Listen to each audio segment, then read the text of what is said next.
We're keeping them all in the proposed draft, plus adding 2 more for the very reasons that you stated.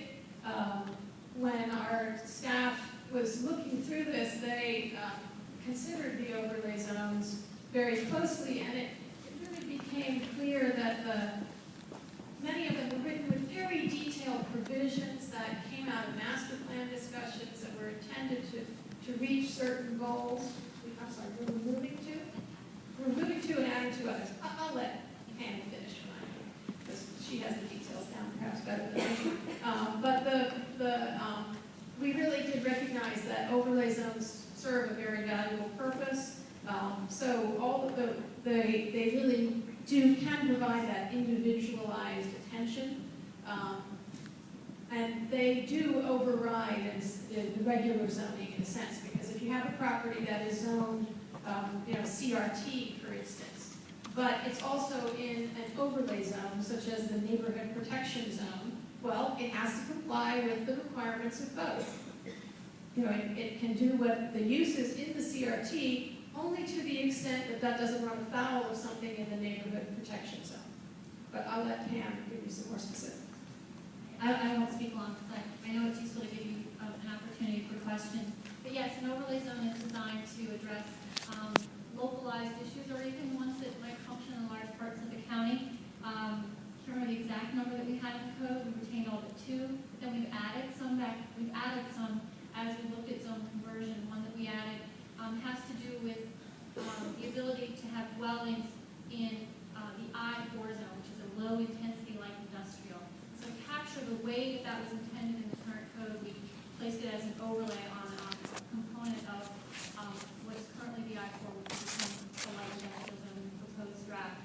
Another one has to do with shopping malls. We had certain specifications that were very unique and individualized to our large regional shopping malls. And to capture that and not have to retain those standards for all of what is currently C2, which would become this general retail that I discussed earlier, we could overlay on top of the shopping malls those specifications that were required and really intended just for the shopping malls. And I think the third one is TDR. We have currently in the county zones where if they are receiving areas for TDR, which are transferable development rights, they come out of our efforts to preserve land in the agricultural reserve. Zones were repeated. So if you had an R60 zone and then a portion of an R60 zone were going to be changed to an R60 TDR through a master plan process, a new zone was created that was called R60/TDR.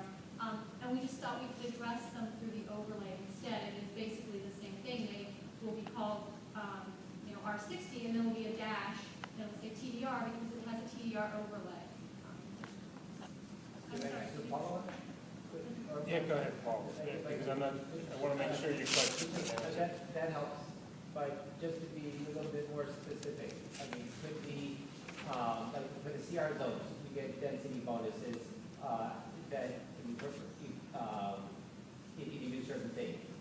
And there's a lot of discussion about people in terms of affordable housing, which I'm concerned about,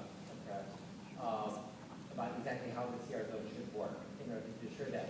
But it may be that the way it should work might, maybe make more sense for it to work one way in areas near transit, as Councilmember Owens was pointing out, than perhaps other areas.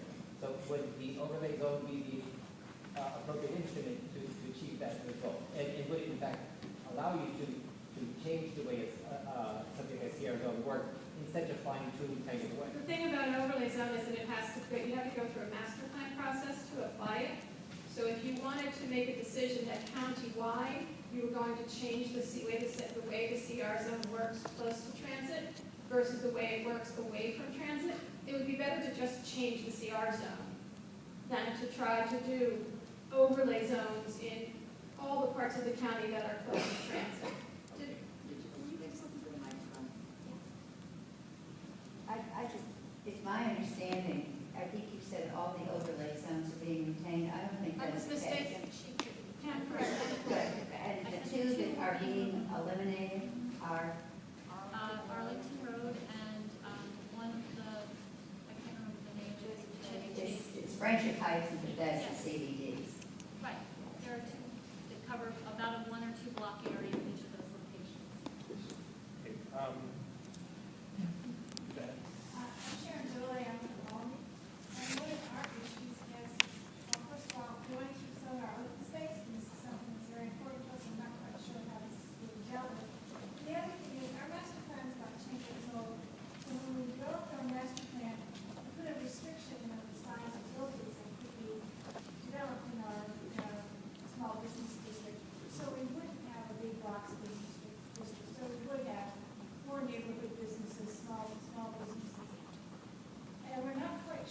how this is addressed if this becomes if you have a mixed use zone. The master plan stands. The master It is plan- still, it has the same force and effect. In fact, it has a greater effect because more development will have to go through a site plan process, and you can't get a site plan approval under the new code without a finding by the planning board of conformance to the master plan. So the recommendations of the master plan carry all the weight that they carry now. So our commercial zone will not. I didn't say that. I said that the master plan recommendations don't lose their effect. Now, if the, and I'm not familiar in any detail with your master plan, so I don't know what zones are, are recommended in it. Mixed use zone in our town center, and this mixed use, I think, is being talked about being changed to the CR zone. And, CRT, do you know more about this, Ann? We have a staff member in the audience who could respond to this if you wish. I know that you only wanted 2 people from our agency, but neither of us knows about the Old Town Center. So if you want us to answer the question, we can ask Mr. Sloan to do it. Yes, please. You want a microphone, Chuck? The only area is the master plan, right now, the master plan under the MXTC zone, which is a town center zone mixed use. It's recommended for CRT zone. It has a very similar set of uses. This is one of the actual zones that we looked at when we created the CRT was the MXTC. So master plan conformance is still required. Big buildings are not, big box buildings are not allowed. Big box retail is specifically not allowed in the CRT zone. You can only go up to certain sizes. So those 2 things are there. The open space requirement changes per site, but doesn't change for the overall area because of master plan conformance. Meredith, did you want to respond to this?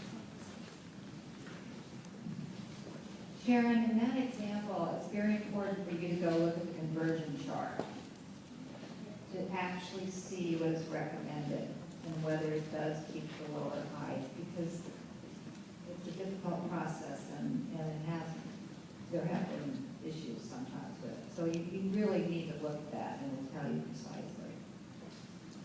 Woody? I support the use of CR zones through master plans, but only through master plans, not through a district-wide amendment that would change all the zoning at once.